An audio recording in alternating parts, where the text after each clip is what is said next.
फिर जब मनुष्य भूमि के ऊपर बहुत बढ़ने लगे और उनके बेटियां उत्पन्न हुई, तब परमेश्वर के पुत्रों ने मनुष्य की पुत्रियों को देखा कि वे सुंदर हैं, सो उन्होंने जिस जिसको चाहा उनसे ब्याह कर लिया। और यहोवा ने कहा, मेरा आत्मा मनुष्य से सदालों विवाद करता न रहेगा, क्योंकि मनुष्य भी शरीर ही है, उसकी आयु 120 वर्ष की होगी। उन दिनों में पृथ्वी पर दानव रहते थे, और इसके पश्चात जब परमेश्वर के पुत्र मनुष्य की पुत्रियों के पास गए, तब उनके द्वारा जो संतान उत्पन्न हुए वे पुत्र शूरवीर होते थे, जिनकी कीर्ति प्राचीन काल से प्रचलित है। और यहोवा ने देखा कि मनुष्यों की बुराई पृथ्वी पर बढ़ गई है, और उनके मन के विचार में जो कुछ उत्पन्न होता है सो निरंतर बुरा ही होता है। और यहोवा पृथ्वी पर मनुष्य को बनाने से पछताया, और वह मन में अति खेदित हुआ। तब यहोवा ने सोचा कि मैं मनुष्य को जिसकी मैंने सृष्टि की है पृथ्वी के ऊपर से मिटा दूंगा, क्या मनुष्य, क्या पशु, क्या रेंगने वाले जंतु, क्या आकाश के पक्षी, सबको मिटा दूंगा, क्योंकि मैं उनके बनाने से पछताता हूं। परंतु यहोवा के अनुग्रह की दृष्टि नूह पर बनी रही। नूह की वंशावली यह है। नूह धर्मी पुरुष और अपने समय के लोगों में खरा था, और नूह परमेश्वर ही के साथ साथ चलता रहा। और नूह से शेम और हाम और येपेत नाम 3 पुत्र उत्पन्न हुए।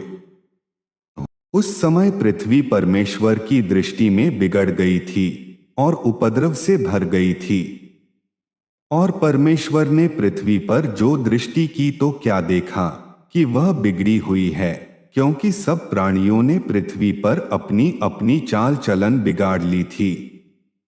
तब परमेश्वर ने नूह से कहा, सब प्राणियों के अंत करने का प्रश्न मेरे सामने आ गया है, क्योंकि उनके कारण पृथ्वी उपद्रव से भर गई है, इसलिए मैं उनको पृथ्वी समेत नाश कर डालूंगा। इसलिए तू गोपेर वृक्ष की लकड़ी का एक जहाज बना ले, उसमें कोठरियां बनाना और भीतर बाहर उस पर राल लगाना, और इस ढंग से उसको बनाना, जहाज की लंबाई 300 हाथ, चौड़ाई 50 हाथ और ऊंचाई 30 हाथ की हो। जहाज में एक खिड़की बनाना और इसके एक हाथ ऊपर से उसकी छत बनाना, और जहाज की एक अलंग में एक द्वार रखना, और जहाज में पहला, दूसरा, तीसरा खंड बनाना। और सुन, मैं आप पृथ्वी पर जल प्रलय करके सब प्राणियों को जिनमें जीवन की आत्मा है आकाश के नीचे से नाश करने पर हूं, और सब जो पृथ्वी पर हैं मर जाएंगे।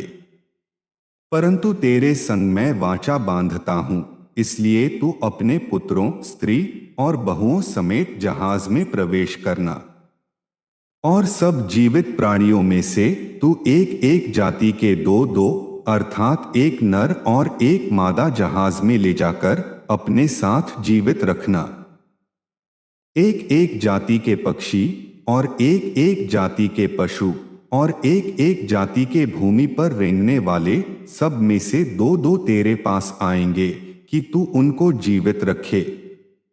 और भांति भांति का भोज्य पदार्थ जो खाया जाता है, उनको तू लेकर अपने पास इकट्ठा कर रखना, सो तेरे और उनके भोजन के लिए होगा। परमेश्वर की इस आज्ञा के अनुसार नूह ने किया।